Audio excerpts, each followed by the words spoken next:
Bismillahirrahmanirrahim. Assalamualaikum warahmatullahi wabarakatuh.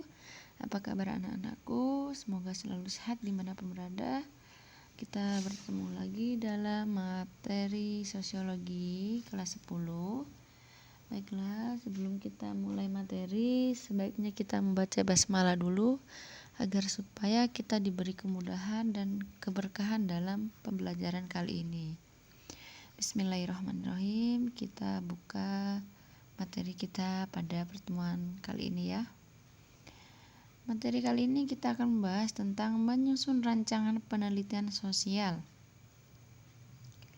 Hal yang harus diperhatikan sebelum melaksanakan penelitian adalah membuat rancangan penelitian atau desain penelitian, atau biasa kita sebut dengan langkah-langkah, rangka dalam membuat penelitian.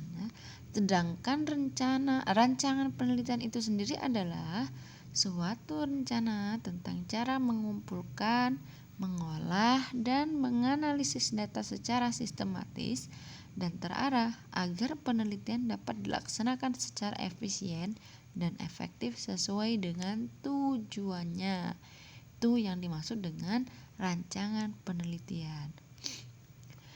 Kemudian ada syarat-syarat rancangan penelitian. Yang pertama ada sistematis. Sistematis ini adalah di mana unsur-unsur yang ada dalam rancangan penelitian harus tersusun dalam urutan yang logis. Itu yang dinamakan sistematis. Secara tersusun, secara teratur, tertib, sesuai dengan urutan yang logis atau yang masuk ke akal ya.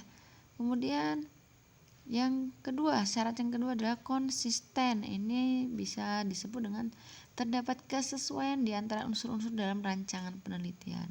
Jadi konsisten ini selain kesesuaian, dia harus istiqomah bahasanya. Konsisten ini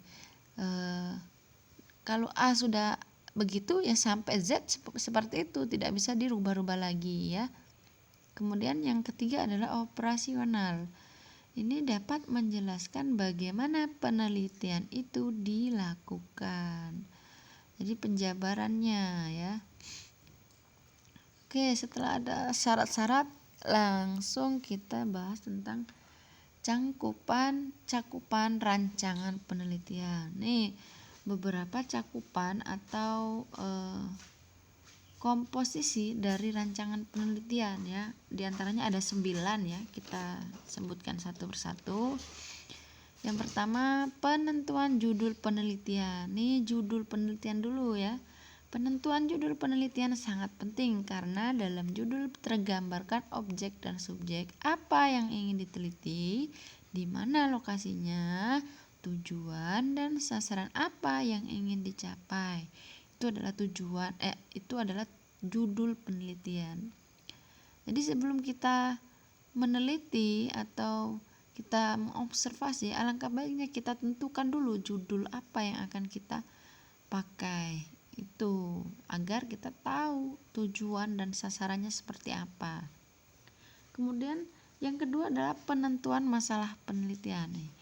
Masalah sangat berperan untuk mengarahkan seseorang peneliti melakukan kegiatan penelitiannya. Jika tidak merumuskan masalah, maka para peneliti dapat mengalami kebingungan baik dalam pelaksanaan kegiatan penelitian maupun dalam penulisan. Biasa disebut dengan rumusan masalah. Kemudian yang ketiga, cakupan yang ketiga adalah penentuan tujuan penelitian. Tujuan sangat bergantung pada judul masalah penelitian. Tujuan penelitian dimaksudkan sebagai jawaban yang ingin ditemukan dari suatu penelitian. Kemudian yang keempat, tinjauan pustaka. Tinjauan pustaka ini terbagi menjadi 3. Yang pertama, memperdalam pengetahuan tentang masalah yang diteliti sehingga permasalahan dapat dikuasai dengan baik. Kemudian yang kedua, menegaskan kerangka teoritis yang dijadikan landasan berpikir dalam menjawab masalah penelitian. Yang ketiga, mempertajam konsep yang digunakan sehingga mempermudah perumusan hipotesis. Itu yang keempat. Yang kelima, penetapan hipotesis. Hipotesis ini adalah jawaban sementara terhadap suatu masalah. Jawaban tersebut masih perlu diuji kebenarannya.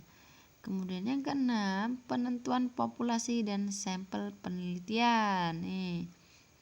Selanjutnya yang ketujuh, penentuan metode dan teknik pengumpulan data. Data-data yang dikumpulkan dalam suatu penelitian berfungsi untuk mengetahui atau memperoleh gambaran tentang suatu masalah yang telah dirumuskan dan untuk membuat keputusan atau memecahkan masalah yang diteliti. Nah, selanjutnya yang kedelapan, penentuan cara mengolah dan menganalisis data.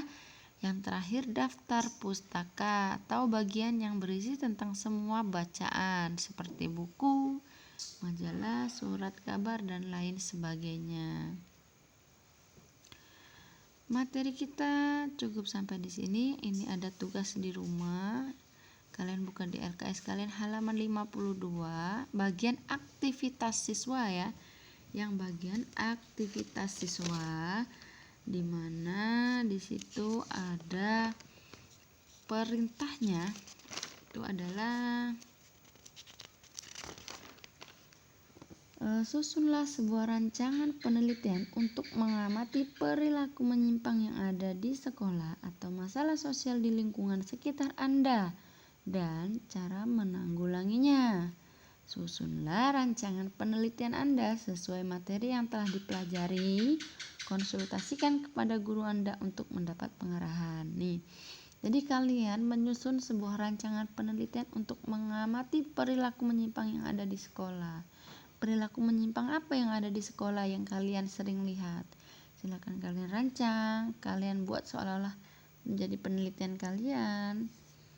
Kemudian kalian susun rancangan penelitian tersebut sesuai dengan pembelajaran kita atau materi kita hari ini ya. Oke, cukup sampai di sini. Wabillahi taufiq wal hidayah. Wassalamualaikum warahmatullahi wabarakatuh.